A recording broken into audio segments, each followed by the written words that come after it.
हैगा? हाँ, Republic day. तो आप थोड़ा जिहा देखते हैं रिपब्लिक रिपब्लिक की हुंदा जो री शब्द का री का की मतलब होंदा दोबारा तो मतलब रिपब्लिक होंदा दोबारा तो लोकां दे लई। इट मीनस ਆਪਾਂ ਨੂੰ ਕਹਿੰਦੇ ਹਿੰਦੀ ਵਿੱਚ ਗਣਤੰਤਰ ਦਿਵਸ ਗਣ ਕਿੰਨੂੰ ਕਹਿੰਦੇ ਗਣ ਲੋਕਾਂ ਨੂੰ ਕਹਿੰਦੇ ਆ ਠੀਕ ਹੈ। ਸੋ ਐਕਚੁਅਲੀ ਇਹਦਾ ਮਤਲਬ ਹੈਗਾ ਰਿਪਬਲਿਕ ਡੇ ਦਾ ਮਤਲਬ ਕੀ ਹੈਗਾ ਕਿ ਪਹਿਲਾ ਦੇਸ਼ ਕੀ ਸੀਗਾ ਅੰਗਰੇਜ਼ਾਂ ਦੇ ਅਧੀਨ ਪਹਿਲਾਂ ਤਾਂ ਰਾਜਿਆਂ ਦੇ ਅਧੀਨ ਸੀਗਾ ਅੰਗਰੇਜ਼ਾਂ ਤੋਂ ਵੀ ਪਹਿਲਾਂ ਕੌਣ ਸੀਗੇ ਰਾਜੇ ਮਹਾਰਾਜੇ ਆਪਾਂ ਪੜ੍ਹਦੇ ਆ ਉਹਨਾਂ ਦੇ ਬਾਰੇ ਆਪਾਂ ਇਤਿਹਾਸ ਪੜ੍ਹਿਆ ਹੋਇਆ ਠੀਕ ਹੈ ਨਾ ਕਿਹੜੇ ਕਿਹੜੇ ਰਾਜੇ ਸੀਗੇ ਮੁਸਲਮਾਨਾਂ ਦੇ ਜ਼ਿਆਦਾਤਰ ਰਾਜੇ ਉਹਨਾਂ ਨੂੰ ਕੀ ਕੀਤਾ ਕੋਈ ਮੁਹੰਮਦ ਗੌਰੀ ਕੋਈ ਮੁਹੰਮਦ ਗਜ਼ਨਵੀ ਹੁਣ ਇੰਨਾ ਯਾਦ ਨਹੀਂ ਹੈ ਠੀਕ ਹੈ ਉਹਨਾਂ ਨੇ ਕੀ ਕੀਤਾ ਦੇਸ਼ ਨੂੰ ਕੀ ਕੀਤਾ ਚੰਗੀ ਤਰ੍ਹਾਂ ਲੁੱਟਿਆ। ਆਪਾਂ ਦੇਖਦੇ ਕਿ ਇੰਡੀਆ ਨੂੰ ਕੀ ਕਹਿੰਦੇ ਸੀ ਸੋਨੇ ਦੀ ਚਿੜੀਆ ਨਾ मतलब कि बहुत सारा खजाना सीगा ना राजियां ने की किया देश का खजाना लुट के लै जाते सी मंदिरां दे विच बहुत सारा हुंदा सारे लुट लुट के लै जाते सी मतलब पहला देश किहदे अधीन सीगा राजियां दे राजियां तो बाद आपां देखदे ब्रिटिश सरकार दे अंग्रेजां दे अधीन साडा देश हो गया ठीक है। जदों ईस्ट इंडिया कंपनी साडे देश विच आई एक बिजनेस के तौर ते आए मुड़ के की कर गया सारे देश नूं उन्होंने की बनाता गुलाम बनाता ठीक है। ते मतलब कि देश जिहड़ा पहला साडा की पब्लिक दे अधीन विच नहीं सीगा ठीक है लोगों की गुलामी दे विच सीगा देश मतलब कि जिद्दां राजे महाराजे अपना हुक्म चलाउंदे सी अपनी प्रथा चलाउंदे सी सारे लोगों को मनना पैंदी सी कोई अपनी मर्जी नहीं कर सकता था। उस तो बाद क्या अंग्रेजां दे अधीन आ गए अंग्रेजां ने भी अपने कानून अपने नियम उन्होंने अपना संविधान बनाया अपनी मर्जी नाल जिद्दां चलना उन्होंने बनाना कोई प्रॉपर संविधान देश का नहीं सीगा मतलब कि प्रॉपर नियम कानून कोई नहीं सीगे कि देश को सही तरीके चला सकीए। सो ਜਦੋਂ ਸਾਡਾ ਦੇਸ਼ 15 ਅਗਸਤ 1947 ਨੂੰ ਆਜ਼ਾਦ ਹੋਇਆ ਤਾਂ ਆਜ਼ਾਦੀ ਤੋਂ ਬਾਅਦ ਹੁਣ ਦੇਖੋ ਇੱਕ ਦੇਸ਼ ਆਜ਼ਾਦ ਤਾਂ ਹੋ ਚੁੱਕਾ ਹਾਲਾਤ ਬਹੁਤ ਵਿਗੜੇ ਸੀਗੇ ਜੇ ਆਪਾਂ ਨਜ਼ਰ ਮਾਰੀਏ ਤਾਂ ਸਹੀ ਇੱਕ ਢਾਂਚੇ ਨੂੰ ਸਹੀ ਕਰਨ ਦੇ ਲਈ ਨਿਯਮ ਕਾਨੂੰਨ ਦੀ ਕੀ ਲੋੜ ਹੈਗੀ ਹੈ ਠੀਕ ਹੈ। ਜਿਵੇਂ ਕੋਈ ਘਰ ਪਰਿਵਾਰ ਵਿਖਰਿਆ ਹੁੰਦਾ ਉਹਨੂੰ ਸਹੀ ਕਰਨ ਦੇ ਲਈ ਸਾਨੂੰ ਬਹੁਤ ਸਾਰੇ ਸੁਧਾਰ ਕਰਨਾ ਪੈਂਦਾ ਉਸੇ ਤਰ੍ਹਾਂ ਇਸ ਦੇਸ਼ ਦੇ ਹਾਲਾਤ ਨੂੰ ਸੁਧਾਰਨ ਦੇ ਲਈ ਸਾਨੂੰ ਇੱਕ ਨਿਯਮ ਤੇ ਕਾਨੂੰਨ ਦੀ ਲੋੜ ਸੀ ਜਿਸ ਤਰੀਕੇ ਦੇਸ਼ ਨੂੰ ਚਲਾ ਸਕੇ। तो उस तो बाद मतलब कि साडा देश आजाद होने तो बाद की कमेटी बनाई गई सी कि देश भक्त नियम कानून बनाने कमेटी के जो चेयरमैन सीगे कौन सीगे डॉक्टर BR अंबेडकर जी वो चेयरमैन सीगे ते जदों साडा उस तो बाद कानून जदों बनाए गए तो 26 नवंबर 1952 नूं की बनया संविधान बनाया कदों गया 26 नवंबर 1949 ਨੂੰ ਸੰਵਿਧਾਨ ਜਿਹੜਾ ਬਣਾਇਆ ਗਿਆ ਦੇਸ਼ ਦਾ ਕੀ ਕਰਦਾ ਤਾਂ ਆਪਾਂ ਦੇਸ਼ ਨੂੰ ਚਲਾਣਾ ਆ ਲੋਕਾਂ ਦੇ ਅਧਿਕਾਰ ਹੋਣੇ ਆ ਲੋਕਾਂ ਦੇ ਜ਼ਿੰਮੇਵਾਰੀ ਹੋਣੀ ਕਿਉਂਕਿ ਦੋਨੋਂ ਚੀਜ਼ਾਂ ਨਾਲ ਚੱਲਦੀਆਂ ਇੱਕ ਪਾਸੇ ਹੁੰਦੇ ਅਧਿਕਾਰ ਤੇ ਇੱਕ ਪਾਸੇ ਕੀ ਹੁੰਦੀਆਂ ਜ਼ਿੰਮੇਵਾਰੀਆਂ। ਸੋ ਪਬਲਿਕ ਦੀ ਕੁਝ ਜ਼ਿੰਮੇਵਾਰੀਆਂ ਵੀ ਹੈਗੀਆਂ ਤੇ ਪਬਲਿਕ ਨੂੰ ਕੁਝ ਗਵਰਨਮੈਂਟ ਦੇ ਅਧਿਕਾਰ ਵੀ ਦਿੱਤੇ ਹੋਏ ਜੇ ਅਸੀਂ ਨਾ ਜਾਣੀਏ ਤਾਂ ਸਾਡੀ ਲੱਗ ਗਲਤੀ ਹੈ ਠੀਕ ਹੈ।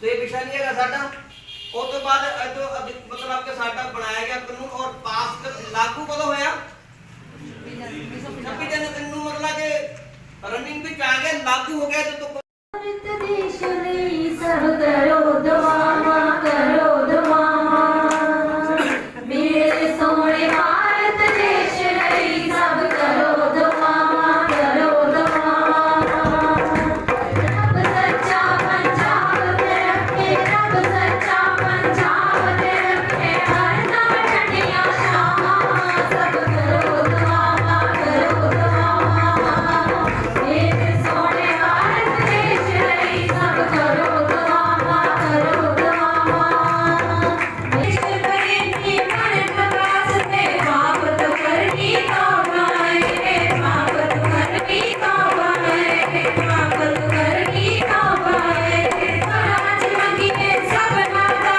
ते रब तो मिलती शोभाए रब तो मिलती शोभाए रब तो मिलती शोभाए उसको आप मसीहा आके उसको आप मसीहा आके रसदा सचिया सब करो दुआवा मेरे सोने भारत देश ਲਈ सब करो दुआवा मेरे सोने भारत देश ਲਈ सब करो दुआवा ਪਹਿਲਾਂ ਸਭ ਨੂੰ ਗਣਤੰਤਰ ਦਿਵਸ ਦੀਆਂ ਮੁਬਾਰਕਾਂ ਔਰ ਮੈਂ ਦੱਸਾਂਗੀ ਅੱਜ ਆਪਣੇ ਸੰਵਿਧਾਨ ਬਾਰੇ ਭਾਰਤ ਦਾ ਕੀ ਸੰਵਿਧਾਨ ਹੈ ਆਜ਼ਾਦ ਦੇ ਇਤਿਹਾਸ ਵਿੱਚ ਮਹੱਤਵ ਕੀ ਆ 26 ਜਨਵਰੀ ਦਾ ਦਿਨ ਭਾਰਤ ਦੀ ਆਜ਼ਾਦੀ ਦੇ ਇਤਿਹਾਸ ਤੋਂ ਲੈ ਕੇ ਆਜ਼ਾਦੀ ਮਿਲਣ ਦੇ ਪਿੱਛੋਂ ਦੇ ਇਤਿਹਾਸ ਵਿੱਚ ਮਹੱਤਵਪੂਰਨ ਸਥਾਨ ਰੱਖਦਾ ਹੈ।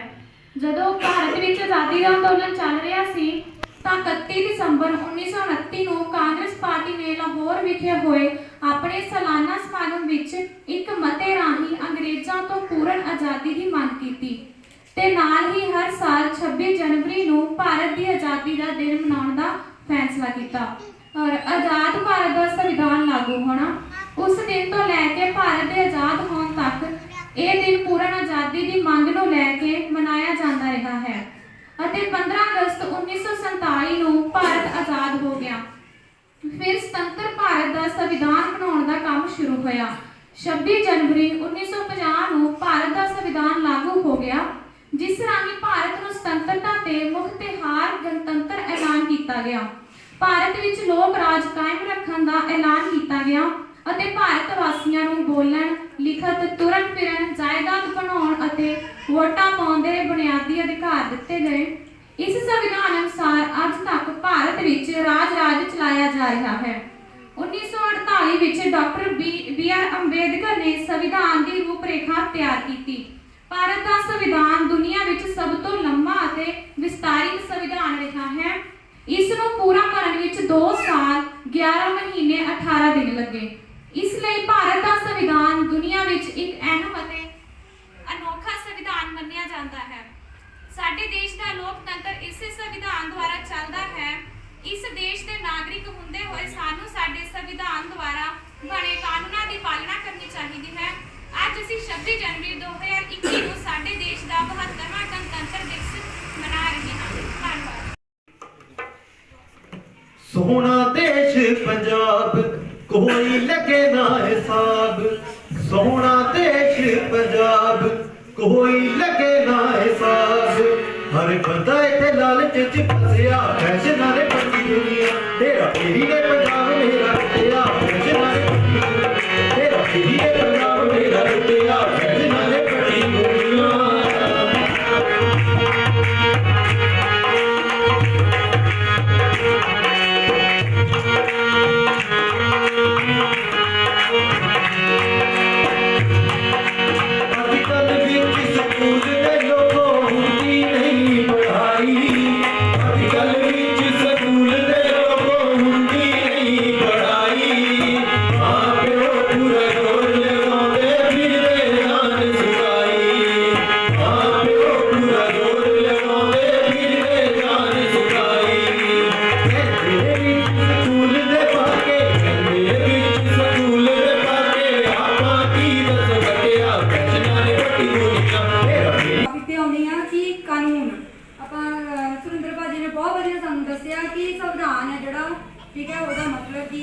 ਰਿਪਬਲਿਕ ਦਾ ਕੀ ਮਤਲਬ ਹੈ, ਕਾਨੂੰਨ ਦਾ ਕੀ ਮਤਲਬ। ਆਪਾਂ ਕਹਿੰਦੇ ਰਹਿੰਦੇ ਆ ਤੁਸੀਂ ਕਾਨੂੰਨ ਦੀ ਉਲੰਘਣਾ ਕਰਤੀ, ਕਾਨੂੰਨ ਹੁੰਦਾ ਕੀ ਹੈ।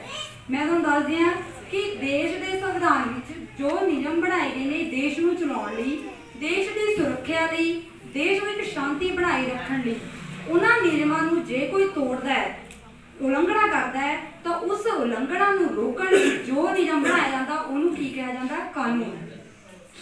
ਕਾਨੂੰਨ ਦੀ ਇੱਕ ਪਰਿਭਾਸ਼ਾ ਹੈ ਕਿ ਕਾਨੂੰਨ ਕਹਿੰਦੇ ਕਿ ਨੇ ਇਹ ਪਰਿਭਾਸ਼ਾ ਮੈਂ ਕਿਸੇ ਬੁੱਕ ਤੋਂ ਨਹੀਂ ਪੜ੍ਹੀ ਹੈਗੀ ਔਰ ਮੈਨੂੰ ਪਰਮੇਸ਼ਰ ਨੇ ਸਮਝ ਦਿੱਤੀ ਕਿ ਮੈਂ ਕਾਨੂੰਨ ਬਾਰੇ ਦੱਸਾਂ। ਕਿਉਂਕਿ ਕਾਨੂੰਨ ਦੇ ਲੋਕ ਅੱਜ ਦੇਖੋ ਜ਼ਿਆਦਾਤਰ ਕਾਨੂੰਨ ਇੱਕ ਨਾਰਮਲ ਕਾਨੂੰਨ ਦੀ ਉਲੰਘਣਾ ਕਿਹੜੀ ਹੁੰਦੀ ਆ, ਹੈਲਮਟ ਨਾ ਪਾਉਣਾ, ਰੋਡ ਉੱਤੇ ਹੈਲਮਟ ਨਹੀਂ ਪਾਉਣਾ। ਜਦੋਂ ਅਸੀਂ ਬਾਈਕ ਚਲਾਉਂਦੇ ਆ, ਠੀਕ ਹੈ, ਹੈਲਮਟ ਨਹੀਂ ਪਾਇਆ ਜਾਂਦਾ। ਗੱਡੀ ਚਲਾਉਂਦੇ ਹੋਏ ਸੀਟ ਬੈਲਟ ਦਾ ਧਿਆਨ ਨਹੀਂ ਰੱਖਿਆ ਜਾਂਦਾ। ਜਿੰਨੇ ਪੈਸੇ ਅਸੀਂ ਚਲਾਨ ਭਰਨ ਲਈ ਦੇ ਰਹੇ ਹਾਂ ਕਿ ਅਸੀਂ ਉਹਨੇ ਦਾ ਹੈਲਮਟ ਨਹੀਂ ਖਰੀਦ ਸਕਦੇ। ਇੱਕ ਕਿ ਸਾਡੇ ਨੌਜਵਾਨ 10 ਕਿਲੋਮੀਟਰ ਦੂਰ ਜਾਣਾ ਇਹ ਸਮਝਦੇ ਨੇ ਕਿ ਬਿਨਾਂ ਹੈਲਮਟ ਤੋਂ ਅਸੀਂ ਜਾ ਸਕਦੇ ਹਾਂ, ਕੋਈ ਗੱਲ ਨਹੀਂ, ਕੁਛ ਨਹੀਂ ਹੁੰਦਾ। ਪਰ ਕਈ ਵਾਰ ਅਸੀਂ ਦੇਖਿਆ ਕਿ ਐਕਸੀਡੈਂਟ ਪਿੰਡ ਵਾਲੇ ਦੇ ਗਲੀ 'ਚ ਵੀ ਹੋ ਜਾਂਦੇ ਨੇ। ਠੀਕ ਹੈ, ਜ਼ਰੂਰੀ ਨਹੀਂ ਹੈਗਾ ਵੀ ਐਕਸੀਡੈਂਟ ਖਾਲੀ ਰੋਡ ਤੇ ਹੋਵੇਗਾ ਨਹੀਂ। ਠੀਕ ਹੈ, ਹੈਲਮਟ 10 ਕਿਲੋਮੀਟਰ 5 ਕਿਲੋਮੀਟਰ ਜਾਣ ਲਈ ਜ਼ਰੂਰੀ ਨਹੀਂ ਹੈਗਾ। ਇਹ ਕਾਨੂੰਨ ਹੈ ਜਿਹੜਾ ਉਹ ਲੋਕਾਂ ਦੀ ਭਲਾਈ ਲਈ ਬਣਾਏ ਜਾਂਦੇ ਨੇ। ਕਾਨੂੰਨ ਬਣਾਉਣ ਦੀ ਲੋੜ ਇਸ ਕਰਕੇ ਪਈ ਹੈ ਤਾਂ ਕਿ ਜਿਹੜਾ ਸਾਡਾ ਸੰਵਿਧਾਨ ਹੈ, ਜਿਹੜਾ 26 ਜਨਵਰੀ 1950 ਨੂੰ ਲਾਗੂ ਹੋਇਆ ਹੈ, ਉਹ ਦੇਸ਼ ਵਿੱਚ ਚੰਗੇ ਤਰੀਕੇ ਨਾਲ ਸਾਡਾ ਦੇਸ਼ ਹੈ ਚੱਲ ਸਕੇ। ਕਾਨੂੰਨ ਕਿਸ ਤਰ੍ਹਾਂ ਬਣਦਾ ਹੈ, ਇਹ ਨਹੀਂ ਹੈਗਾ ਕਿ ਪ੍ਰਧਾਨ ਮੰਤਰੀ ਨਰਿੰਦਰ ਮੋਦੀ ਜੀ ਨੇ ਸਾਈਨ ਕੀਤੇ ਤੇ ਕਾਨੂੰਨ ਬਣ ਗਿਆ। ਨਹੀਂ, ਕਾਨੂੰਨ ਬਣਨ ਦੀ ਇੱਕ ਮਤਲਬ ਇਹਦਾ ਪ੍ਰੋਸੀਜਰ ਹੈ, ਇੱਕ ਕੰਮ ਹੈ ਇਹ ਜਿਸ ਤਰ੍ਹਾਂ ਪਾਸ ਹੁੰਦਾ। ਸਭ ਤੋਂ ਪਹਿਲਾਂ ਇੱਕ ਬਿੱਲ ਆ ਜਾਂਦਾ। ਬਿੱਲ ਦੇ ਵਿੱਚ ਕੀ ਲਿਖਤੀ ਰੂਪ ਦੇ ਵਿੱਚ ਜਿਹੜੀਆਂ ਗੱਲਾਂ ਲੋਕਾਂ ਦੇ ਲਈ, ਜਿਹੜੇ ਸੰਸਦ ਦੇ ਵਿੱਚ ਸਾਡੇ ਪਾਰਲੀਮੈਂਟ ਦੇ ਸਦੱਸਿਆ ਹੁੰਦੇ ਨੇ, ਸੰਸਦ ਭਵਨ ਦੇ ਵਿੱਚ ਜਿਨ੍ਹਾਂ ਨੂੰ ਅਸੀਂ ਵੋਟਾਂ ਪਾ ਕੇ MLA ਉੱਥੇ ਬਣਾਏ ਹੁੰਦੇ ਨੇ, ਉਹ ਕਾਨੂੰਨ ਨੂੰ ਪਹਿਲਾਂ ਲਿਖਤੀ ਰੂਪ ਦੇ ਵਿੱਚ ਉਹਨਾਂ ਚੀਜ਼ਾਂ ਨੂੰ, ਨਿਯਮਾਂ ਨੂੰ ਲੈ ਕੇ ਜਾਂਦੇ ਨੇ ਸਦਨ ਦੇ ਵਿੱਚ। ਠੀਕ ਹੈ, ਜਿਹੜਾ ਸੰਸਦ ਭਵਨ ਹੈ ਉੱਥੇ ਉਹ ਡਿਸਕਸ ਕਰਦੇ ਨੇ ਲੋਕ ਸਭਾ ਦੇ ਵਿੱਚ ਤੇ ਫਿਰ ਰਾਜ ਸਭਾ ਦੇ ਵਿੱਚ। ਠੀਕ ਹੈ, ਆਪਾਂ ਟੀਵੀ ਤੇ ਦੇਖਦੇ ਹੈਗੇ ਇਹਨਾਂ ਚੀਜ਼ਾਂ ਨੂੰ, ਪਰ ਸਾਨੂੰ ਪਤਾ ਨਹੀਂ ਹੁੰਦਾ ਵੀ ਇਹ ਹੈ ਕੀ ਹੈ। ਲੋਕ ਸਭਾ ਤੇ ਰਾਜ ਸਭਾ ਦੇ ਚੈਨਲ ਅਲੱਗ-ਅਲੱਗ ਚੱਲਦੇ ਹੁੰਦੇ ਨੇ। ਉਸ ਦੇ ਵਿੱਚ ਕੀ ਹੈ, ਸਾਰੇ ਪਾਰਲੀਮੈਂਟ ਦੇ ਸਦੱਸਿਆ ਨੇ, ਜਿਹੜੇ ਲੋਕ ਸਭਾ ਦੇ ਸਦੱਸਿਆ ਨੇ, ਉਹਦੇ ਤੇ ਵਿਚਾਰ ਕਰਦੇ ਨੇ। ਠੀਕ ਹੈ, ਇੱਕ ਦੂਜੇ ਦੀ ਸਲਾਹ ਲੈਂਦੇ ਨੇ ਵੀ ਕੀ ਕਾਨੂੰਨ ਲੋਕਾਂ ਦੀ ਭਲਾਈ ਲਈ ਹੈਗਾ ਜਾਂ ਨਹੀਂ ਹੈਗਾ। ਫਿਰ ਉਸ ਨੂੰ ਪਾਸ ਕਰਦੇ ਨੇ। ਪਾਸ ਕਰਨ ਦਾ ਮਤਲਬ ਹੈ ਉਸ ਉੱਤੇ ਆਪਣੇ ਦਸਤਖਤ ਕਰਦੇ ਨੇ, ਸਾਈਨ ਕਰਦੇ ਨੇ ਕਿ ਇੰਨੇ ਲੋਕ ਇਸ ਦੇ ਨਾਲ ਅਸੀਂ ਸਹਿਮਤ ਹਾਂ।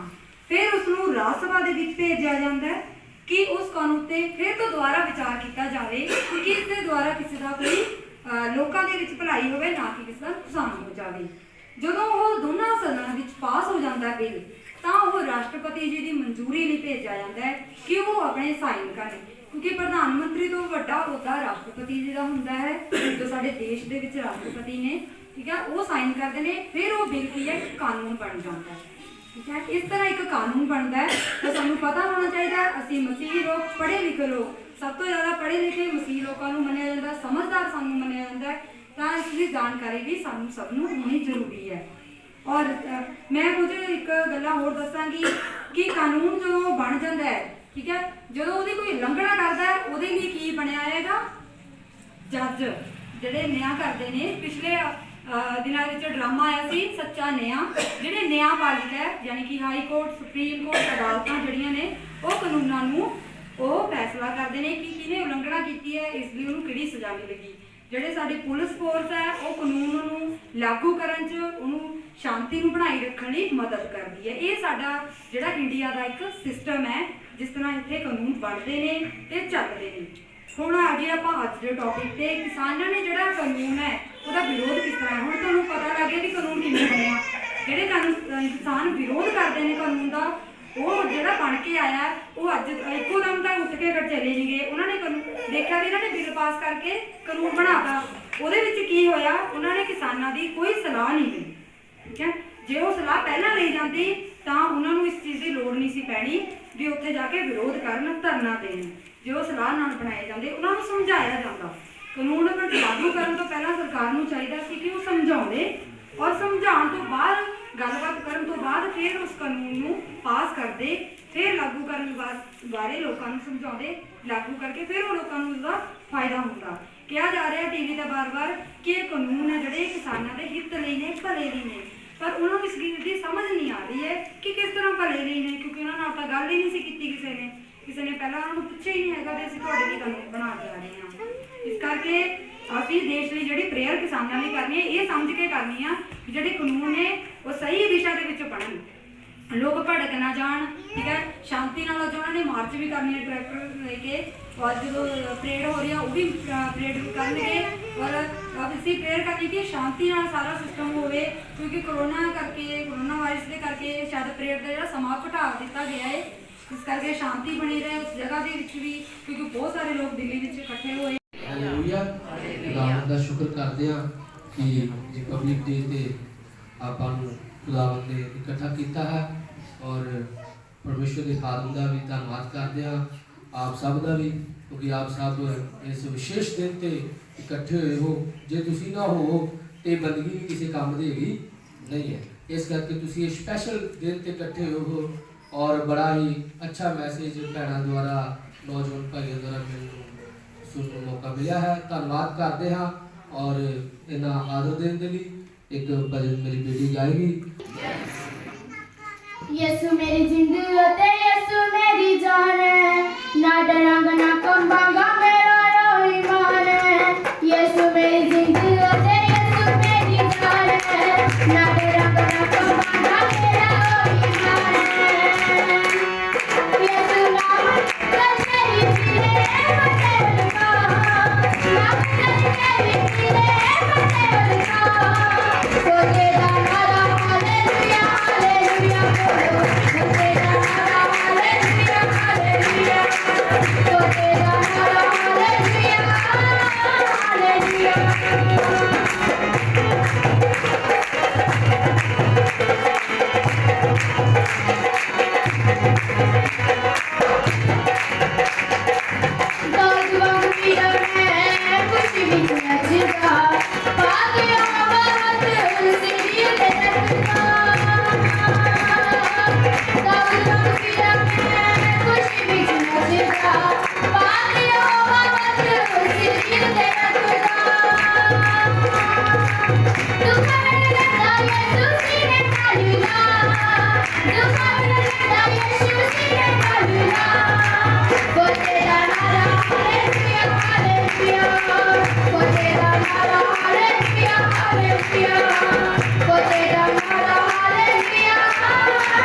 ਤੇ ਮੈਂ ਪ੍ਰਭੂ ਦਾ ਬਹੁਤ ਸ਼ੁਕਰ ਕਰਦਾ ਕਿ ਪ੍ਰਭੂ ਨੇ ਮੈਨੂੰ ਮੌਕਾ ਦਿੱਤਾ ਕਿ ਮੈਂ ਘਰ ਦੇ ਸੰਵਿਧਾਨ ਬਾਰੇ ਤੁਹਾਡੇ ਨਾਲ ਕੁਝ ਵਿਚਾਰ ਸਾਂਝੇ ਕਰਾਂ।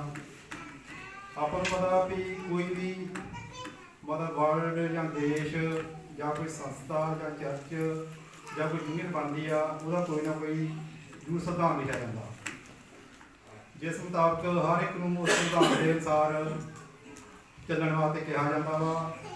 ਤੇ ਜਿਹੜੇ ਲੋਕ ਉਸ ਸੰਵਿਧਾਨ ਦੇ ਮੁਤਾਬਕ ਚੱਲਦੇ ਆ ਤਾਂ ਹੀ ਮਤਲਬ ਉਹ ਜਿਹੜੀ ਸੰਸਥਾ, ਦੇਸ਼, ਵਰਲਡ ਜਾਂ ਚਰਚ ਜਾਂ ਯੂਨੀਅਨ ਤਾਂ ਹੀ ਕਾਮਯਾਬ ਹੁੰਦੀਆਂ ਨੇ। ਜੇ ਆਪਾਂ ਸੰਵਿਧਾਨ ਤੋਂ ਬਾਹਰ ਜਾਂਦੇ ਆ ਤੇ ਆਪਾਂ ਮਤਲਬ ਉਹਦੇ ਖਿਲਾਫ ਜਾਂਦੇ ਆ ਤੇ ਆਪਾਂ ਕਾਮਯਾਬ ਨਹੀਂ ਹੁੰਦੇ। ਜਿਸ ਤਰ੍ਹਾਂ ਦੇਖੋ ਹੁਣ ਮਤਲਬ ਕਿਸਾਨਾਂ ਦਾ ਸੰਘਰਸ਼ ਚੱਲ ਰਿਹਾ ਸੀਗਾ ਤੇ 9-10 ਲੱਖ ਲੋਕਾਂ ਨੂੰ ਮਤਲਬ ਪਰੋ ਕੇ ਰੱਖਣਾ ਬਹੁਤ ਮੁਸ਼ਕਲ ਆ। ਘਰ ਦੇ ਵਿੱਚ ਆਪਾਂ 3-4 ਜੀ ਹੁੰਦੇ ਆ, ਉਹ ਵੀ ਕਿਹਾ ਨਹੀਂ ਮੰਨਦੇ ਹੈਗੇ। ਦੇਖ ਲਓ ਵੀ ਤਕਰੀਬਨ ਮੇਰਾ ਖਿਆਲ 2 ਮਹੀਨੇ ਦੇ ਉੱਤੇ ਹੋ ਗਿਆ, 4 ਮਹੀਨੇ ਪਹਿਲਾਂ ਸੰਘਰਸ਼ ਚੱਲ ਰਿਹਾ। ਜੇ ਸਾਡੇ ਪਰਿਵਾਰ ਦੇ ਅਸੀਂ ਰੂਲ ਐਂਡ ਰੈਗੂਲੇਸ਼ਨ ਬਣਾਈਏ, ਸੰਵਿਧਾਨ ਬਣਾਈਏ, ਤਾਂ ਹੀ ਸਾਡਾ ਮਤਲਬ ਪਰਿਵਾਰ ਮਤਲਬ ਸਹੀ ਤਰੀਕੇ ਨਾਲ ਚੱਲ ਸਕਦਾ ਤੇ ਸਾਡਾ ਪਰਿਵਾਰ ਸਫਲ ਹੋ ਸਕਦਾ ਵਾ। ਜਿਸ ਤਰ੍ਹਾਂ ਆਪਾਂ ਇਹ ਪੜ੍ਹੀਏ ਮੱਤੀ 19:6 ਸੋ ਹੁਣ ਉਹ ਦੋ ਨਹੀਂ ਬਲਕਿ ਇੱਕੋ ਸਰੀਰ ਹਨ। ਸੋ ਜੋ ਕੁਝ ਪਰਮੇਸ਼ਵਰ ਨੇ ਜੋੜ ਦਿੱਤਾ ਹੈ ਉਹ ਨਾ ਮਨੁੱਖ ਅੱਡ ਨਾ ਕਰੇ। ਜਿਹੜਾ ਹੁਣ ਆਪਾਂ ਪਰਿਵਾਰ ਚਲਾਉਣੇ ਆ, ਜੇ ਪਰਮੇਸ਼ਵਰ ਨੇ ਜੋੜਤਾ ਵਾ, ਉਹਨੂੰ ਕੋਈ ਮਨੁੱਖ ਅੱਡ ਨਾ ਕਰੇ। ਅੱਡ ਹੋਣ ਦਾ ਕਾਰਨ ਕੀ ਹੁੰਦਾ ਵਾ? ਜੇ ਆਪਣੇ ਮਨ ਦੇ ਵਿੱਚ ਗਲਤਫਹਿਮੀ ਆ ਜਾਂਦੀ ਆ, ਝੂਠ ਬੋਲਦੇ ਆ, ਫਿਰ ਮਤਲਬ ਪਰਿਵਾਰ ਟੁੱਟਦੇ ਆ। ਆਪਾਂ ਜੀ ਉਤਪਤੀ ਜੇ ਦੇਖੀਏ, ਜਦੋਂ ਪਰਮੇਸ਼ਵਰ ਨੇ ਆਦਮ ਤੇ ਹਵਾ ਨੂੰ ਬਣਾਇਆ ਤੇ ਮਤਲਬ ਉਹਨਾਂ ਤੇ ਜਿਹੜੀ ਵਿਪਤਾ ਕਿਉਂ ਆਈ? ਕਿਉਂਕਿ ਔਰਤ ਨੇ ਝੂਠ ਬੋਲਿਆ। ਜਿਹੜੀ ਮਤਲਬ ਸਭ ਤੋਂ ਮਤਲਬ ਪਰਿਵਾਰ ਟੁੱਟਣ ਦੀ ਜਿਹੜੀ ਜੜ ਹੁੰਦੀ ਹੈ, ਝੂਠ ਹੁੰਦਾ ਵਾ। ਜਿਸ ਪਰਿਵਾਰ ਵਿੱਚ ਝੂਠ ਹੋਏਗਾ, ਉਸ ਪਰਿਵਾਰ 'ਚ ਲੜਾਈ ਝਗੜੇ ਸਭ ਕੁਝ ਹੋਣਾ ਵਾ। ਇਸ ਕਰਕੇ ਜਿਹੜਾ ਪਹਿਲਾਂ ਤੇ ਸੰਵਿਧਾਨ ਇਹੀ ਘਰ ਦਾ ਬਣਾਉਣਾ ਚਾਹੀਦਾ ਕਿ ਆਪਾਂ ਨੂੰ ਆਪਣੀ ਜ਼ਿੰਦਗੀ ਝੂਠ ਨਹੀਂ ਬੋਲਣਾ ਚਾਹੀਦਾ। ਜਿਹੜੇ ਆਪਣੀ ਜ਼ਿੰਦਗੀ ਵਿੱਚ ਝੂਠ ਬੋਲਦੇ ਆ, ਮੈਂ ਉਹਨਾਂ ਬੇਨਤੀ ਕਰਦਾ ਕਿ ਅੱਜ ਤੋਂ ਬਾਅਦ ਆਪਣੀ ਜ਼ਿੰਦਗੀ ਵਿੱਚ ਝੂਠ ਕਰਨਾ ਛੱਡ ਦਿਓ। ਤੁਹਾਡੇ ਪਰਿਵਾਰ ਵਿੱਚ ਪਹਿਲਾ ਸਟੈਪ ਇਹੀ ਆ, ਤੁਹਾਡਾ ਪਰਿਵਾਰ ਖੁਸ਼ਹਾਲ ਹੋ ਜਾਏਗਾ। ਜੇ ਤੁਸੀਂ ਝੂਠ ਬੋਲਦੇ ਆ, ਇੱਕ ਝੂਠ ਨੂੰ ਛੁਪਾਉਣ ਵਾਸਤੇ ਬਹੁਤ ਸਾਰੇ ਝੂਠ ਬੋਲਣੇ ਪੈਂਦੇ ਆ। ਕਿ ਜਿਹੜੀ ਇਨਸਾਨ ਗਲਤੀ ਕਰਦਾ, ਤੋਬਾ ਕਰਨੀ, ਆਪਾਂ ਆਪਣੀ ਗਲਤੀਆਂ ਤੋਬਾ ਕਰਨੀਆਂ। ਇਸ ਕਰਕੇ ਪਰਿਵਾਰ ਵਿੱਚ ਇੱਕ ਝੂਠ ਨਹੀਂ ਬੋਲਣਾ। ਇੱਕ ਜੇ ਆਪਾਂ ਗਲਤੀ ਕਰਦੇ ਆ ਉਹਦੀ ਮਾਫੀ ਹੈਗੀ ਆ, ਆਪਾਂ ਨੂੰ ਜ਼ਰੂਰ ਮਤਲਬ ਉਹਦੀ ਮਤਲਬ ਮਾਫੀ ਮਤਲਬ ਮੰਗਣੀ ਚਾਹੀਦੀ ਆ। ਜੇ ਪਰਮੇਸ਼ਰ ਨੇ ਕੀ ਪਲਾਨਿੰਗ ਕੀਤੀ ਵੀ ਜਿਹੜਾ ਪਰਿਵਾਰ ਬਣਾਇਆ ਸੀ ਆਦਮ ਤੇ ਹਵਾ ਨੂੰ, ਉਹਨਾਂ ਨੇ ਕਿਹਾ ਸੀ ਵਧੋ ਫੁੱਲੋ, ਧਰਤੀ ਨੂੰ ਭਰ ਦਿਓ। ਪਰ ਇਹ ਨਹੀਂ ਸੀ ਕਿਹਾ ਕਿ ਤੁਸੀਂ ਮਤਲਬ ਲੜਾਈ ਝਗੜਾ ਕਰੋ ਜਾਂ ਮਤਲਬ ਇੱਕ ਦੂਜੇ ਝੂਠ ਬੋਲੋ। ਮਤਲਬ ਹਵਾ ਨੇ ਝੂਠ ਬੋਲਿਆ, ਮਤਲਬ ਜਦੋਂ ਆਦਮ ਨੇ ਪੁੱਛਿਆ ਵੀ ਤੂੰ ਮਤਲਬ ਕਿਉਂ ਹਵਾ ਨੂੰ ਮਤਲਬ ਦੋਸ਼ ਲਾਇਆ। ਆਪਾਂ ਨੂੰ ਇਸ ਕਰਕੇ ਇੱਕ ਜੇ ਆਪਾਂ ਗਲਤੀ ਹੁੰਦੀ, ਦੂਜੇ ਦੇ ਨਹੀਂ ਦੋਸ਼ ਲਾਉਣਾ ਚਾਹੀਦਾ। ਦੂਜਾ ਇੱਕ ਤੇ ਆਪਾਂ ਹੁਣ ਮਤਲਬ ਜਿਹੜਾ ਪਰਿਵਾਰ ਦੇ ਸਿਧਾਂਤ, ਪਹਿਲਾਂ ਮਤਲਬ ਝੂਠ ਨਹੀਂ ਬੋਲਣਾ ਹੈਗਾ। ਦੂਜਾ ਮਾਫ ਕਰਨਾ। ਤੀਜੀ ਈਰਖਾ ਨਹੀਂ ਕਰਨੀ ਹੈਗੀ। ਪਰਿਵਾਰਾਂ ਵਿੱਚ ਇੱਕ ਦੂਜੇ ਦੀ ਈਰਖਾ ਬਹੁਤ ਜ਼ਿਆਦਾ ਹੁੰਦੀ ਆ ਤੇ ਆਪਾਂ ਨੂੰ ਆਪਣੀ ਜ਼ਿੰਦਗੀ ਵਿੱਚੋਂ ਮਤਲਬ ਈਰਖਾ ਕੱਢਣੀ ਚਾਹੀਦੀ ਆ। ਜਿਹੜੀ ਸਾਡੀ ਈਰਖਾ ਹੈਗੀ ਆ, ਉਹ ਸਾਨੂੰ ਅੰਦਰੋਂ ਅੰਦਰ ਇਨਸਾਨ ਨੂੰ ਮਤਲਬ ਖੋਖਲਾ ਕਰੀ ਜਾਂਦੀ ਆ। ਅਗਲਾ ਸਟੈਪ ਮੈਂ ਤੁਹਾਨੂੰ ਦੱਸਦਾ ਫੈਮਿਲੀ ਪ੍ਰੇਅਰ। ਜਿਹੜੀ ਸਭ ਤੋਂ ਵਧੀਆ ਚੀਜ਼ ਆ ਫੈਮਿਲੀ ਪ੍ਰੇਅਰ। ਆਪਾਂ ਨੂੰ ਆਪਣੇ ਪਰਿਵਾਰ ਨੂੰ ਸ਼ਾਮ ਨੂੰ ਲੈ ਕੇ ਜ਼ਰੂਰ ਮਤਲਬ ਫੈਮਿਲੀ ਪ੍ਰੇਅਰ ਕਰਨੀ ਚਾਹੀਦੀ ਆ। ਪਹਿਲੇ ਮੈਂ ਕਈ ਵਾਰੀ ਦੱਸਿਆ, ਹੋ ਸਕਦਾ ਲੋਕ ਨਵੇਂ ਹੋਣ। ਜੇ ਆਪਾਂ ਫੈਮਿਲੀ ਪ੍ਰੇਅਰ ਸ਼ਾਮ ਨੂੰ ਬੈਠਾਂਗੇ, ਉਹਦੇ ਵਿੱਚ ਕਈ ਤਰ੍ਹਾਂ ਦੇ ਮਤਲਬ ਆਪਾਂ ਬੈਠ ਕੇ ਸਾਰਾ ਪਰਿਵਾਰ ਡਿਸਕਸ ਕਰ ਸਕਦੇ ਹਾਂ ਵੀ ਆਪਣਾ ਕੋਈ ਮਸਲਾ ਕਿਵੇਂ ਹੱਲ ਕਰਨਾ, ਆਪਣੇ ਵਿੱਚ ਕੀ ਪ੍ਰੋਬਲਮ ਆਈ ਆ, ਤੇ ਉਹ ਆਪਾਂ ਸਾਰੇ ਮੈਂਬਰ ਸਾਰੇ ਨਾਲ ਲੈ ਕੇ ਸ਼ਾਮ ਨੂੰ 10 ਮਿੰਟ 20 ਮਿੰਟ ਅੱਧਾ ਘੰਟਾ ਨੂੰ ਮਤਲਬ ਪ੍ਰੇਅਰ ਮਤਲਬ ਕਰਿਆ ਕਰੋ। ਬਾਕੀ ਨਾ ਫੈਮਿਲੀ ਪ੍ਰੇਅਰ ਜ਼ਰੂਰ ਕਰਨੀ। ਇਹਦੇ ਨਾਲ ਤੁਹਾਡੇ ਬੱਚਿਆਂ ਦੇ ਵੀ ਚੰਗਾ ਪ੍ਰਭਾਵ ਪਊਗਾ। ਟੀਚਰ ਇਹੀ ਹੁੰਦਾ ਵਾ, ਜੋ ਕੁਝ ਮਾਂ ਪਿਓ ਕੋ ਬੱਚਾ ਸਿੱਖੇਗਾ ਉਹੀ ਆਪਣੀ ਜ਼ਿੰਦਗੀ ਵਿੱਚ ਅਡਾਪਟ ਕਰੇਗਾ। ਇਸ ਕਰਕੇ ਘਰ ਦੇ ਵਿੱਚੋਂ ਅਗਲਾ ਜਿਹੜਾ ਘਰ ਦੇ ਵਿੱਚ ਲੜਾਈ ਝਗੜਾ ਜਿਹੜਾ ਪਤੀ ਪਤਨੀ ਨੂੰ ਕਰਨਾ ਚਾਹੀਦਾ ਹੈਗਾ। ਜਿਹੜਾ ਲੜਾਈ ਝਗੜੇ ਨਾਲ ਮਤਲਬ ਪਰਿਵਾਰ ਬਹੁਤ ਮਤਲਬ ਖਰਾਬ ਹੁੰਦੇ ਆ, ਬੱਚਿਆਂ ਦਾ ਬਹੁਤ ਮਾੜਾ ਅਸਰ ਪੈਂਦਾ ਵਾ। ਕਈਆਂ ਜਗ੍ਹਾ ਮੈਂ ਦੇਖਿਆ ਜੇ ਮਾਂ ਪਿਓ ਲੜਦੇ ਹੁੰਦੇ, ਬੱਚੇ ਜਿਹੜੇ ਸਹਿਮੇ ਦੇਖਦੇ ਹੁੰਦੇ ਵੀ ਇਹ ਪਤਾ ਨਹੀਂ ਕੀ ਕਰ ਰਹੇ ਆ। ਇਸ ਕਰਕੇ ਜ਼ਰੂਰ ਮਤਲਬ ਆਪਣੇ ਵਾਲੇ ਜ਼ਿੰਦਗੀਆਂ ਨੂੰ ਅੱਛੀਆਂ ਜ਼ਿੰਦਗੀਆਂ ਬਣਾਓ, ਖੁਸ਼ੀ ਜ਼ਿੰਦਗੀਆਂ ਬਣਾਓ, ਤਾਂ ਕਿ ਜਿਹੜੇ ਤੁਹਾਡੇ ਬੱਚੇ ਆ ਤੁਹਾਡੀਆਂ ਜ਼ਿੰਦਗੀਆਂ ਨੂੰ ਸਿੱਖ ਸਕਣ, ਦੇਖ ਕੇ ਆਪਣੀ ਜ਼ਿੰਦਗੀ 'ਚੋਂ ਚੀਜ਼ਾਂ ਅਡਾਪਟ ਕਰਕੇ ਤੇ ਉਹ ਮਤਲਬ ਅੱਛੇ ਇਨਸਾਨ ਬਣ ਸਕਣ। ਦੂਜਾ ਮਤਲਬ ਬੱਚਿਆਂ ਨੂੰ ਜ਼ਰੂਰ ਮਤਲਬ ਮਸੀਹ ਦੇ ਘਰ ਵਿੱਚ ਸੰਸਥਾ ਤੇ ਜ਼ਰੂਰ ਲਿਆਉਣਾ ਚਾਹੀਦਾ ਵਾ, ਕਿਉਂਕਿ ਉਹਦਾ ਬੱਚਿਆਂ 'ਤੇ ਬਹੁਤ ਅਸਰ ਪੈਂਦਾ। ਇਸ ਪਾਸੇ ਲਾਓ ਤਾਂ ਕਿ ਤੁਹਾਡੇ ਬੱਚੇ ਮਤਲਬ ਸਹੀ ਸੇਧ ਲੈ ਸਕਣ, ਜਿਹੜੇ ਮਤਲਬ ਬੁਰੀ ਸੰਗਤੀ ਆ ਉਹ 'ਚ ਬਚ ਸਕਣ। ਕਿਉਂਕਿ ਦੂਜਾ ਇਕੱਲਾਪਣ, ਅੱਜ ਕੱਲ੍ਹ ਜਿਹੜੇ ਬੱਚੇ ਆ ਨਾ, ਮਾਂ ਪਿਓ ਤੋਂ ਇਕੱਲਾ ਲੈਣਾ ਚਾਹੁੰਦੇ ਆ, ਮਾਂ ਪਿਓ ਨਾਲ ਮਤਲਬ ਕੋਈ ਚੀਜ਼ ਸ਼ੇਅਰ ਹੀ ਕਰਨੀ ਚਾਹੁੰਦੇ ਆ। ਤਾਂ ਇਕੱਲਾ ਕੌਣ ਰਹਿਣਾ ਚਾਹੁੰਦਾ ਦੱਸੋ? ਨਹੀਂ, ਹੱਥ ਨਹੀਂ ਖੜਾ ਕਰਨਾ। ਇਕੱਲਾ ਕੌਣ ਰਹਿਣਾ ਚਾਹੁੰਦਾ ਜਿਹਨੇ ਚੋਰੀ ਕਰਨੀ ਹੁੰਦੀ ਹੈ? ਜਿਹੜਾ ਚੋਰ ਆ ਹਮੇਸ਼ਾ ਕਾਂਤ ਭਾਲਦਾ ਵਾ। ਜੇ ਕਿਤੇ ਗਲਤ ਕੰਮ ਕਰਨਾ ਵਾ ਉਹ ਮਤਲਬ ਆਪਣੇ ਮਾਂ ਪਿਓ ਤੋਂ ਮਤਲਬ ਅਲੱਗਾ ਰਹਿਣਾ ਚਾਹੁੰਦਾ ਵਾ ਕਿ ਮੇਰੀਆਂ ਗੱਲਾਂ ਦਾ ਪਤਾ ਨਾ ਲੱਗ ਜੇ। ਇਸ ਕਰਕੇ ਬੱਚਿਆਂ ਨੂੰ ਬੇਨਤੀ ਆ ਵੀ ਇਹ ਨਾ ਕਹੋ ਵੀ ਅਸੀਂ ਮਤਲਬ ਇਕੱਲੇ ਰਹੀਏ, ਮਾਂ ਪਿਓ ਸਾਡੇ ਨਾਲ ਨਾ ਰਹੇ। ਜਿਹੜਾ ਮਤਲਬ ਜਿਨ੍ਹਾਂ ਦਾ ਕੋਈ ਹੈ ਨਹੀਂਗਾ ਨਾ ਉਹਨਾਂ ਪੁੱਛ ਕੇ ਦੇਖੋ ਉਹਨਾਂ ਦਾ ਕੀ ਹਾਲ ਆ। ਜੇ ਤੁਹਾਡਾ ਮਾਂ ਪਿਓ ਵਾ, ਤੁਹਾਡਾ ਸੱਸ ਸਹੁਰਾ ਵਾ, ਤੁਹਾਡੇ ਭੈਣ ਭਰਾ ਵਾ, ਤੁਹਾਨੂੰ ਪਰਮੇਸ਼ਰ ਦਾ ਸ਼ੁਕਰ ਕਰਨਾ ਚਾਹੀਦਾ। ਕਿਉਂ ਕਰਨਾ ਚਾਹੀਦਾ? ਕਿ ਜੇ ਕੋਈ ਗਲਤ ਕੰਮ ਕਰਦੇ ਤੁਹਾਨੂੰ ਕੋਈ ਰੋਕਣ ਟੋਕਣ ਵਾਲਾ ਹੈਗਾ ਨਾ। ਘਰ 'ਚ ਬੁੜੇ ਬੈਠੇ ਆ, ਸੱਸ ਸਹੁਰਾ ਬੈਠੇ ਆ, ਉਹ ਜੇ ਤੂੰ ਗਲਤ ਕੰਮ ਕਰੋਗੇ ਤੁਹਾਨੂੰ ਰੋਕੇਗਾ। ਤੁਸੀਂ ਕਿਸੇ ਸਟੇਜ ਤੇ ਜਾ ਕੇ ਤੁਹਾਡੇ ਮਨ ਜ਼ਰੂਰ ਹੋਊਗਾ ਯਾਰ ਮੇਰੀ ਸੱਸ ਨੇ, ਮੇਰੇ ਸਹੁਰੇ ਨੇ, ਮੇਰੇ ਮਾਂ ਨੇ, ਮੇਰੇ ਪਿਓ ਨੇ, ਮੇਰੇ ਵੱਡੇ ਭਰਾ ਨੇ ਯਾਰ ਇਸ ਗੱਲ ਤੋਂ ਮੈਂ ਰੋਕਿਆ ਸੀਗਾ, ਜੇ ਮੈਂ ਉਹ ਰੁਕ ਜਾਂਦਾ ਚੰਗਾ ਸੀਗਾ। ਇਸ ਕਰਕੇ ਜਿਹੜੇ ਘਰ 'ਚ ਬਜ਼ੁਰਗ ਆ ਉਹਨਾਂ ਦਾ ਆਦਰ ਕਰੋ, ਇੱਜ਼ਤ ਕਰੋ। ਜੇ ਤੁਹਾਨੂੰ ਕਿਸੇ ਗਲਤ ਰੋਕਦੇ ਆ ਉਸ ਟਾਈਮ ਮਤਲਬ ਇਨਸਾਨ ਨੂੰ ਗੁੱਸਾ ਆਉਂਦਾ ਵਾ, ਪਰ ਤੁਸੀਂ ਉਹਦੇ ਵਿਚਾਰ ਕਰੋ ਕਿ ਮੈਨੂੰ ਕਿਉਂ ਰੋਕਿਆ ਸੀਗਾ। ਉਹ ਮਤਲਬ ਰੋਕਦੇ ਤੁਹਾਡੇ ਫਾਇਦੇ ਵਾਸਤੇ ਰੋਕਦੇ ਆ। ਹੁਣ ਜਿਹੜੇ ਬੁੜੇ 70-80 ਸਾਲ ਦੇ ਹੋ ਗਏ ਉਹਨਾਂ ਹੁਣ ਕੀ ਕਰਨਾ? ਤੁਹਾਡੇ ਫਾਇਦੇ ਵਾਸਤੇ ਜੋ ਕੁਝ ਕਹਿੰਦੇ ਆ ਜੇ ਤੁਸੀਂ ਗਲਤ ਕੰਮ ਕਰਦੇ ਹੋ, ਜ਼ਿਆਦਾ ਖਰਚਾ ਕਰਦੇ ਜਾਂ ਰੋਕਦੇ ਹੋ, ਉਹਨੂੰ ਕਿਹੜਾ ਪੈਸੇ ਲੈ ਲੈਣੇ? ਜਾਂ ਤੁਸੀਂ ਪੈਸੇ ਉਹਨੂੰ ਦੇ ਦੇਣੇ ਤੁਹਾਨੂੰ ਰੋਕਦਾ, ਪੈਸੇ ਤੁਹਾਡੇ ਵਰਤਣ ਵਾਸਤੇ ਹੀ ਆ, ਤਾਂ ਕਿ ਤੁਸੀਂ ਆਪਣੇ ਪਰਿਵਾਰ ਨੂੰ ਮਤਲਬ ਅੱਛੀ ਤਰ੍ਹਾਂ ਚਲਾ ਸਕੋ। ਬਹੁਤਾ ਸਮਾਂ ਨਾ ਰਹਿੰਦਾ ਹੋਇਆ ਇਹੀ ਮੈਂ 3-4 ਗੱਲਾਂ ਮਤਲਬ ਅੱਜ ਤੋਂ ਤੁਸੀਂ ਆਪਣੇ ਘਰ ਵਿੱਚ ਮਤਲਬ ਰੱਖੋ। ਮਤਲਬ ਝੂਠ ਨਹੀਂ ਬੋਲਣਾ ਹੈਗਾ, ਮਤਲਬ ਈਰਖਾ ਨਹੀਂ ਕਰਨੀ ਹੈਗੀ, ਇੱਕ ਕੜੱਤਣ ਨਹੀਂ ਕਰਨੀ ਹੈਗੀ, ਵੱਖਰਿਆਂ ਦੀ ਕੋਸ਼ਿਸ਼ ਨਹੀਂ ਕਰਨੀ ਕਿ ਮੈਂ ਆਪਣੇ ਮਾਂ ਪਿਓ ਤੋਂ ਵੱਖਰਾ ਰਹਾਂ। ਬੱਚਿਆਂ ਨੂੰ ਮਤਲਬ ਚਰਚ ਲੈ ਕੇ ਉਹਨਾਂ ਨੂੰ ਅੱਛੀ ਸਿੱਖਿਆ ਦੇਣੀ। ਇੰਨਾ ਕਹਿੰਦਾ ਹੋਇਆ ਸਾਰੇ ਵਿਦਿਆਰਥੀ। ਮੇਰਾ ਅੱਜ ਦਾ ਇਹ ਟੌਪਿਕ ਹੈ ਕਿ ਜਿਹੜੇ ਮਸੀਹੀ ਲੋਕ ਆ ਉਹ ਸਮਾਜ ਦੇ ਵਿੱਚ ਕਿਵੇਂ ਰਹਿਣ। ਸੋ ਬਾਈਬਲ 'ਚ ਲਿਖਿਆ ਹੈ ਕਿ ਜਿਹੜੇ ਮਸੀਹੀ ਲੋਕਾਂ ਦਾ ਜਿਹੜਾ ਕਰੈਕਟਰ ਆ, ਜਿਹੜੀ ਅਸੀਂ ਦੂਸਰੇ ਲੋਕਾਂ ਦੇ ਲਈ ਇੱਕ ਨਮੂਨਾ ਬਣਨਾ। ਜੋਤੀ ਅਤੇ ਨਮਕ ਦੀ ਤਰ੍ਹਾਂ ਅਸੀਂ ਜੇਕਰ ਰਹਾਂਗੇ, ਚਮਕਾਂਗੇ ਤਾਂ ਦੂਸਰੇ ਲੋਕ ਸਾਡੇ ਤੋਂ ਬਹੁਤ ਕੁਝ ਸਿੱਖਦੇ ਆ। ਸੋ 2-4 ਛੋਟੀਆਂ ਗੱਲਾਂ ਦੇ ਬਾਰੇ ਮੈਂ ਚਰਚਾ ਕਰਨੀ ਆ ਜਿਹੜੀਆਂ ਕਿ ਸਾਡੇ ਜੀਵਨ ਦੇ ਵਿੱਚ ਬਹੁਤ ਹੀ ਜ਼ਿਆਦਾ ਜ਼ਰੂਰੀ ਨੇ, ਰੋਜ਼ ਸਾਡੇ ਜੀਵਨ ਦੇ ਵਿੱਚ ਵਾਪਰਦੀਆਂ ਨੇ। ਜਿਹੜੇ ਜਦੋਂ ਅਸੀਂ ਮਸੀਹ ਦੇ ਵਿੱਚ ਆ ਜਾਂਦੇ ਆ, ਜਿਹੜਾ ਸਾਡਾ ਰਹਿਣ ਸਹਿਣ ਆ, ਸਾਡਾ ਲਾਈਫ ਸਟਾਈਲ ਆ, ਜਿਹੜਾ ਸਾਡਾ ਸਟੈਂਡਰਡ ਆ ਉਹ ਬਦਲ ਜਾਂਦਾ ਆ। ਜੇਕਰ ਅਸੀਂ ਮਸੀਹ ਵਿੱਚ ਆ ਕੇ ਵੀ ਪਹਿਲਾਂ ਵਰਗੇ ਹੀ ਰਹਿੰਦੇ ਆ, ਸਾਡੀ ਸੋਚ, ਸਾਡੇ ਕੰਮ ਜੇ ਉੱਦਾਂ ਵੀ ਰਹਿੰਦੇ ਆ ਤਾਂ ਇਹਦਾ ਮਤਲਬ ਆ ਕਿ ਅਸੀਂ ਮਸੀਹ ਵਿੱਚ ਆ ਕੇ ਨਵੇਂ ਨਹੀਂ ਬਣੇ ਹੈਗੇ, ਬਦਲੇ ਨਹੀਂ ਹੈਗੇ। ਹਾਲੇਲੂਇਆ।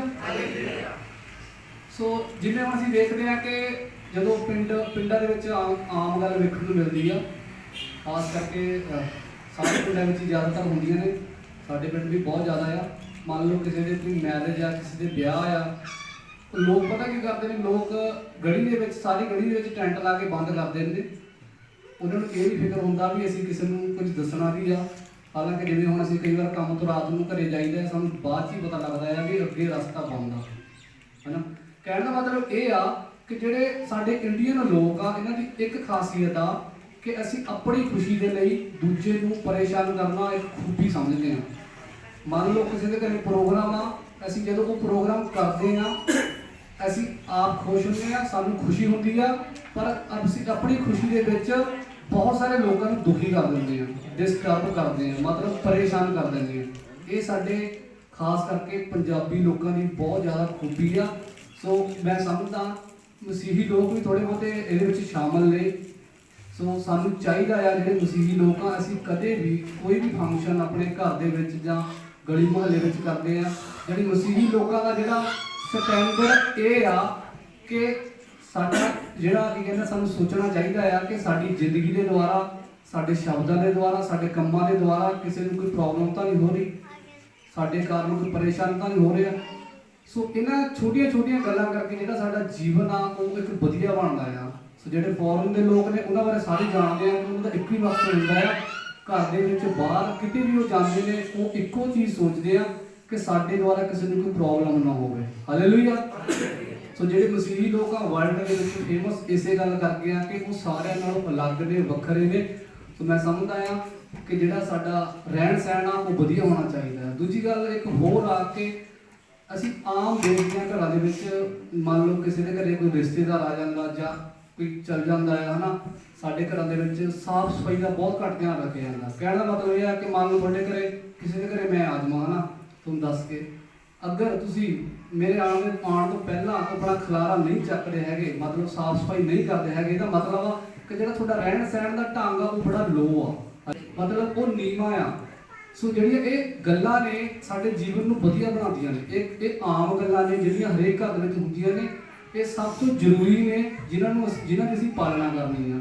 ਜੇਕਰ ਅਸੀਂ ਆਪਣੇ ਘਰਾਂ ਦੇ ਵਿੱਚ ਸਾਫ਼ ਸਫਾਈ ਰੱਖਦੇ ਆ, ਕੋਈ ਸਾਡੇ ਘਰੇ ਆਉਂਦਾ ਆ, ਸਾਰੀਆਂ ਛੋਟੀ ਛੋਟੀ ਗੱਲਾਂ ਧਿਆਨ ਰੱਖਦੇ ਆ, ਤਾਂ ਇਹਦੇ ਨਾਲ ਜਿਹੜੇ ਮਸੀਹੀ ਲੋਕਾਂ ਦੀ ਲੋਕ ਤਾਰੀਫ ਕਰਦੇ ਨੇ ਕਿ ਤੁਹਾਡਾ ਘਰ ਵਧੀਆ ਆ, ਤੁਹਾਡਾ ਰਹਿਣ ਸਹਿਣ ਵਧੀਆ ਆ। ਤੁਸੀਂ ਜਦੋਂ ਕੋਈ ਤੁਹਾਡੇ ਘਰ ਦੇ ਵਿੱਚ ਆਉਂਦਾ ਹੈ, ਤੁਸੀਂ ਉਹਦੇ ਨਾਲ ਬਿਹੇਵ ਵਧੀਆ ਕਰਦੇ ਹੋ, ਬੋਲ ਚਾਲ ਤੁਹਾਡੀ ਵਧੀਆ ਹੁੰਦੀ ਆ। ਇਸ ਤੋਂ ਇਲਾਵਾ ਇੱਕ ਹੋਰ ਗੱਲ ਆ ਖਾਣ ਪੀਣ ਦੇ ਬਾਰੇ।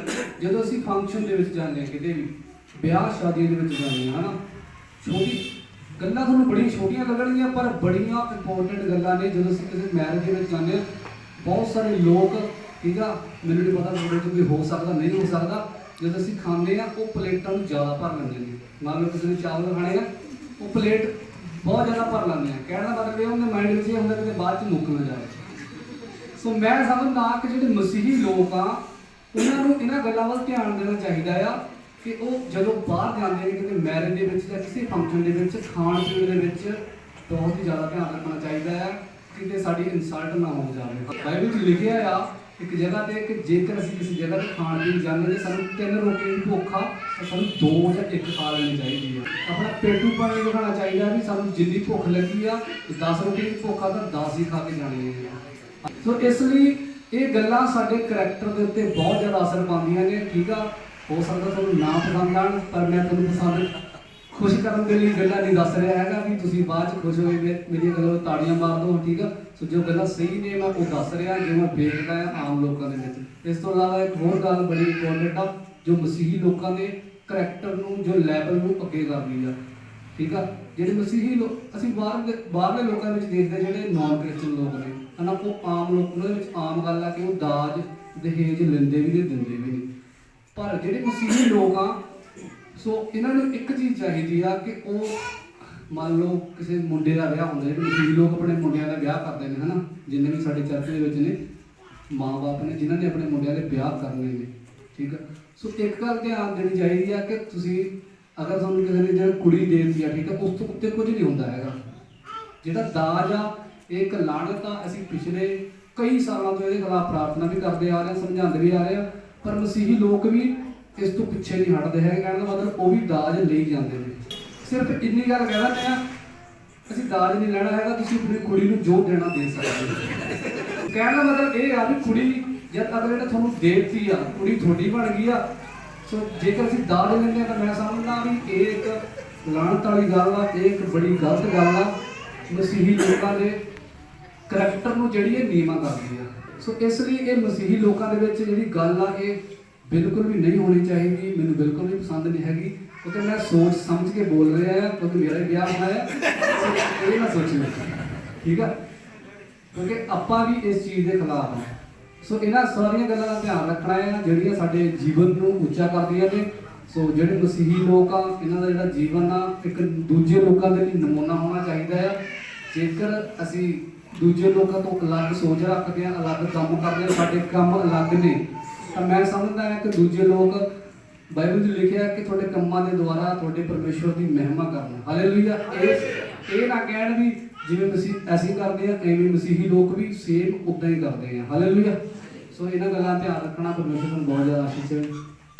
ਸੋ ਮੈਂ ਤੁਹਾਨੂੰ ਦੱਸਣਾ ਚਾਹੁੰਦਾ ਪ੍ਰਾਰਥਨਾ ਦੇ ਬਾਰੇ। ਸੋ ਪ੍ਰਾਰਥਨਾ ਸਾਨੂੰ ਕਿਸ ਤਰ੍ਹਾਂ ਕਰਨੀ ਚਾਹੀਦੀ ਆ ਔਰ ਸਾਡੇ ਅੰਦਰ ਕੀ ਨਹੀਂ ਹੋਣਾ ਚਾਹੀਦਾ ਅਗਰ ਅਸੀਂ ਪ੍ਰਾਰਥਨਾ ਕਰਦੇ ਹਾਂ। ਸੋ ਪ੍ਰਾਰਥਨਾ ਜਿਹੜਾ ਕਰਨ ਦਾ ਸਾਨੂੰ ਪਰਮੇਸ਼ਵਰ ਵੱਲੋਂ ਇੱਕ ਵੱਡਾ ਹੁਕਮ ਮਿਲਿਆ ਹੋਇਆ ਹੈ, ਇੱਕ ਅਧਿਕਾਰ ਮਿਲਿਆ ਹੋਇਆ ਹੈ ਪ੍ਰਾਰਥਨਾ ਕਰਨ ਦਾ। ਅਸੀਂ ਪਰਮੇਸ਼ਵਰ ਦੀ ਪਰਜਾ ਦੇ ਲੋਕ ਆ, ਪਰਮੇਸ਼ਵਰ ਦੇ ਲੋਕ ਆ। ਇਹ ਸਿਰਫ ਸਾਨੂੰ ਹੀ ਅਧਿਕਾਰ ਮਿਲਿਆ ਗਿਆ ਕਿ ਅਸੀਂ ਪ੍ਰਾਰਥਨਾ ਕਰੀਏ। ਔਰ ਸਾਡੇ ਲਈ ਇਹ ਜਾਣਨਾ ਵੀ ਬਹੁਤ ਜ਼ਿਆਦਾ ਜ਼ਰੂਰੀ ਹੈ ਕਿ ਪ੍ਰਾਰਥਨਾ ਦੀ ਕਰਨੀ ਤਾਂ ਕਰਨੀ ਕਿਵੇਂ। ਸੋ ਨੰਬਰ 1 ਤੇ ਅਗਰ ਅਸੀਂ ਪ੍ਰਾਰਥਨਾ ਸਭ ਤੋਂ ਪਹਿਲਾਂ ਕਰਦੇ ਹਾਂ, ਸਾਡੇ ਅੰਦਰ ਕੋਈ ਵੈਰ ਔਰ ਵਿਰੋਧ ਨਹੀਂ ਹੋਣਾ ਚਾਹੀਦਾ। ਸੋ ਪਰਮੇਸ਼ਵਰ ਦਾ ਵਚਨ ਵੀ ਕਹਿੰਦਾ ਅਗਰ ਸਾਡਾ ਕਿਸੇ ਦੇ ਨਾਲ ਵੈਰ ਵਿਰੋਧ ਆ ਤਾਂ ਸਾਨੂੰ ਪਹਿਲਾਂ ਉਹਨੂੰ ਮਾਫ ਕਰਨਾ ਚਾਹੀਦਾ। ਕਈ ਵਾਰ ਸਾਡੀਆਂ ਪ੍ਰਾਰਥਨਾਵਾਂ ਸੁਣੀਆਂ ਨਹੀਂ ਜਾਂਦੀਆਂ। ਸਾਡੇ ਵਿੱਚੋਂ ਬਹੁਤ ਐਸੇ ਲੋਕ ਹੋਣਗੇ ਜਿਹੜੇ ਕਹਿੰਦੇ ਯਾਰ ਮੇਰੀ ਪ੍ਰਾਰਥਨਾ ਦਾ ਪਰਮੇਸ਼ਵਰ ਉੱਤਰ ਨਹੀਂ ਦੇ ਰਿਹਾ। ਸੋ ਉਹਦੇ ਲਈ ਸਾਨੂੰ ਆਪਣੇ ਆਪ ਨੂੰ ਜਾਂਚਣਾ ਔਰ ਆਪਣੇ ਆਪ ਨੂੰ ਚੈੱਕ ਕਰਨਾ। ਕਿਉਂਕਿ ਅਗਰ ਆਪਾਂ 2 ਤਿਮੋਥੀ ਉਹਦੀ 7:14 ਵਿੱਚ ਵੀ ਲਿਖਿਆ ਹੋਇਆ ਅਗਰ ਸਾਡੇ ਅੰਦਰ ਭੈੜੀ ਚਾਲ ਆ ਜਾਂ ਸਾਡੀ ਜਿਹੜੀ ਚਾਲ ਆ ਉਹ ਸਹੀ ਨਹੀਂ ਤਾਂ ਕਈ ਵਾਰੀ ਉਹਦੇ ਕਾਰਨ ਵੀ ਸਾਡੀ ਪ੍ਰਾਰਥਨਾ ਦਾ ਉੱਤਰ ਨਹੀਂ ਆਉਂਦਾ। तो नंबर 1 ਤੇ ਤੁਸੀਂ ਇਹ ਯਾਦ ਰੱਖਿਓ ਕਿ ਸਾਡੇ ਅੰਦਰ ਕਿਸੇ ਦੇ ਨਾਲ ਵੈਰ ਵਿਰੋਧ ਨਹੀਂ ਹੋਣਾ ਚਾਹੀਦਾ। ਅਗਰ ਸਾਡਾ ਕਿਸੇ ਭਾਈ ਭੈਣ ਦੇ ਨਾਲ ਵੈਰ ਵਿਰੋਧ ਹੈ, ਪਹਿਲਾਂ ਅਸੀਂ ਉਹਨੂੰ ਮਾਫ ਕਰਨਾ, ਫਿਰ ਉਸ ਤੋਂ ਬਾਅਦ ਅਸੀਂ ਜੋ ਪ੍ਰਾਰਥਨਾ ਕਰਾਂਗੇ ਉਸ ਪ੍ਰਾਰਥਨਾ ਦਾ ਪਰਮੇਸ਼ਵਰ ਸਾਨੂੰ ਉੱਤਰ ਦੇਊਗਾ। ਨੰਬਰ 2 ਤੇ ਲਿਖਿਆ ਹੋਇਆ ਕ੍ਰੋਧ ਸਾਡੇ ਅੰਦਰ ਨਹੀਂ ਹੋਣਾ ਚਾਹੀਦਾ। ਕ੍ਰੋਧ ਨੂੰ ਛੱਡ ਕੇ ਪ੍ਰਾਰਥਨਾ ਕਰਨੀ ਆ। ਕਈ ਵਾਰ ਸਾਡੇ ਅੰਦਰ ਕਿਸੇ ਦੇ ਪ੍ਰਤੀ ਕ੍ਰੋਧ ਹੁੰਦਾ ਜਾਂ ਅਸੀਂ ਕਿਸੇ ਦੇ ਨਾਲ ਜ਼ਿਆਦਾ ਲੜਦੇ ਆ, ਉਸਨੂੰ ਛੱਡਣਾ। ਸੋ ਪਰਮੇਸ਼ਵਰ ਦਾ ਵਚਨ ਵੀ ਸਾਨੂੰ ਇਹੀ ਦੱਸਦਾ ਕਿ ਅਸੀਂ ਕ੍ਰੋਧ ਨੂੰ ਛੱਡਾਂਗੇ, ਉਸ ਤੋਂ ਬਾਅਦ ਅਸੀਂ ਪ੍ਰਾਰਥਨਾ ਕਰਾਂਗੇ, ਸੋ ਸਾਨੂੰ ਉਹਦਾ ਉੱਤਰ ਮਿਲੂਗਾ। ਠੀਕ ਹੈ। ਸੋ ਅਗਰ ਮੈਂ 4 ਪੁਆਇੰਟ ਪਹਿਲਾਂ ਤੁਹਾਨੂੰ ਦੱਸ ਰਿਹਾ ਕਿ ਪ੍ਰਾਰਥਨਾ ਕਰਦੇ ਸਮੇਂ ਸਾਡੇ ਅੰਦਰ ਕੀ ਚੀਜ਼ਾਂ ਨਹੀਂ ਹੋਣੀਆਂ ਚਾਹੀਦੀਆਂ। ਇਹਨਾਂ ਚੀਜ਼ਾਂ ਨੂੰ ਤੁਸੀਂ ਆਪਣੇ ਅੰਦਰ ਚੈੱਕ ਕਰਨਾ। ਅਗਰ ਸਾਡੇ ਅੰਦਰ ਇਹ ਚੀਜ਼ਾਂ ਪਾਈਆਂ ਜਾਂਦੀਆਂ, ਫਿਰ ਹੀ ਸਾਡੀ ਪ੍ਰਾਰਥਨਾ ਦਾ ਉੱਤਰ ਨਹੀਂ ਆਉਂਦਾ। ਸੋ ਸਾਡੀ ਪ੍ਰਾਰਥਨਾ ਦਾ ਉੱਤਰ ਉਦੋਂ ਆਊਗਾ ਜਦੋਂ ਸਾਡੇ ਅੰਦਰ ਇਹ ਚੀਜ਼ਾਂ ਨਹੀਂ ਹੈਗੀਆਂ। ਉਸ ਤੋਂ ਬਾਅਦ ਮੈਂ ਇਹ ਦੱਸਣਾ ਚਾਹੁੰਦਾ ਕਿ ਪ੍ਰਾਰਥਨਾ ਕਿਵੇਂ ਹੋਣੀ ਚਾਹੀਦੀ ਆ। ਸੋ ਪਰਮੇਸ਼ਵਰ ਸਾਡੀ ਪ੍ਰਾਰਥਨਾ ਨੂੰ ਸੁਣਦਾ, ਸੋ ਪਰਮੇਸ਼ਵਰ ਉਸਦਾ ਉੱਤਰ ਵੀ ਦਿੰਦਾ। ਸੋ ਉਸ ਤੋਂ ਬਾਅਦ ਮੈਂ ਕਹਿ ਵੀ ਪੜਾਉਂਗਾ ਤੁਹਾਨੂੰ। ਸੋ ਉਸ ਤੋਂ ਬਾਅਦ ਤੀਜੇ ਨੰਬਰ ਤੇ ਸਾਡੇ ਅੰਦਰ ਸੁਸਤੀ ਨਹੀਂ ਹੋਣੀ ਚਾਹੀਦੀ। ਕਈ ਵਾਰ ਅਗਰ ਅਸੀਂ ਸ਼ਾਮ ਨੂੰ ਪ੍ਰਾਰਥਨਾ ਕਰਨ ਲੱਗਦੇ ਹਾਂ, ਰਾਤੀ ਕਈ ਵਾਰ ਸਾਡੇ ਸਾਰਿਆਂ ਦੀ ਜ਼ਰੂਰਤ ਜ਼ਿਆਦਾਤਰ ਇਹੀ ਹੁੰਦੀ ਆ ਕਿ ਮੈਂ ਸੌਣ ਲੱਗਿਆ ਹੀ ਪ੍ਰਾਰਥਨਾ ਕਰਾਂਗਾ।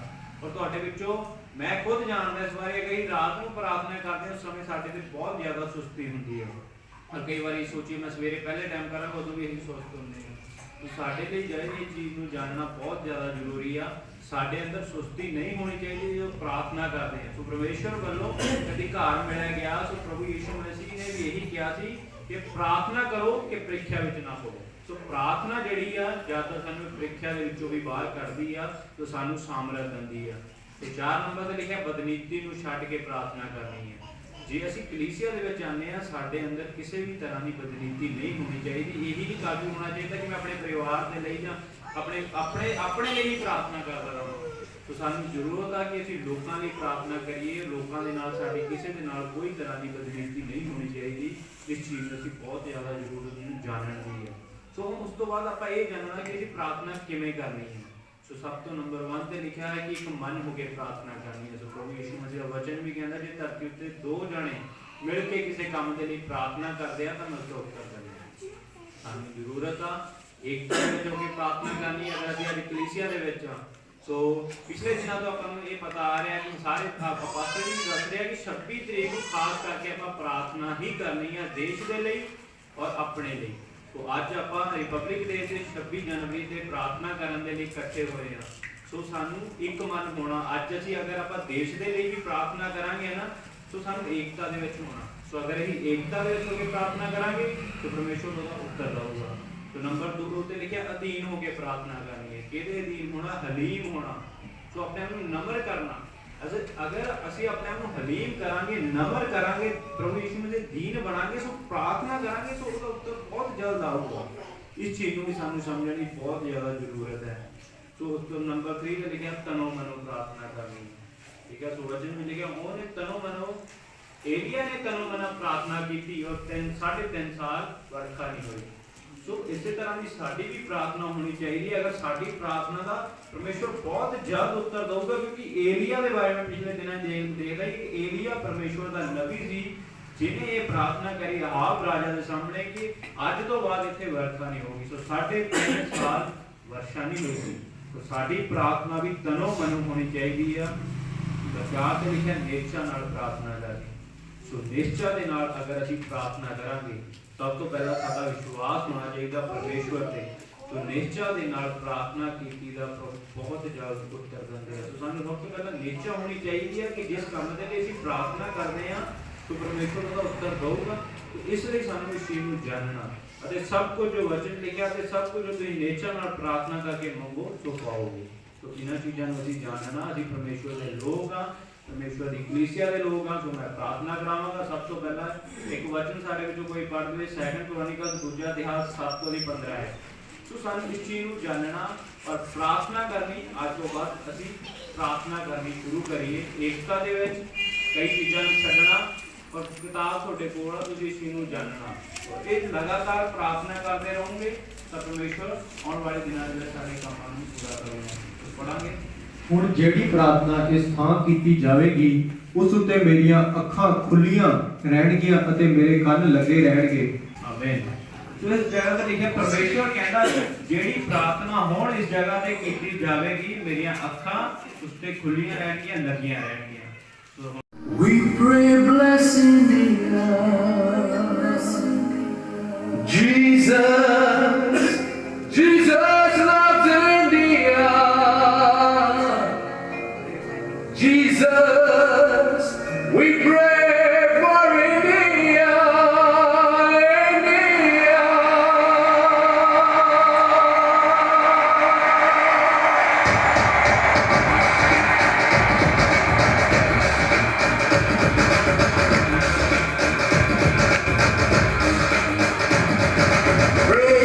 Pray Jesus for India.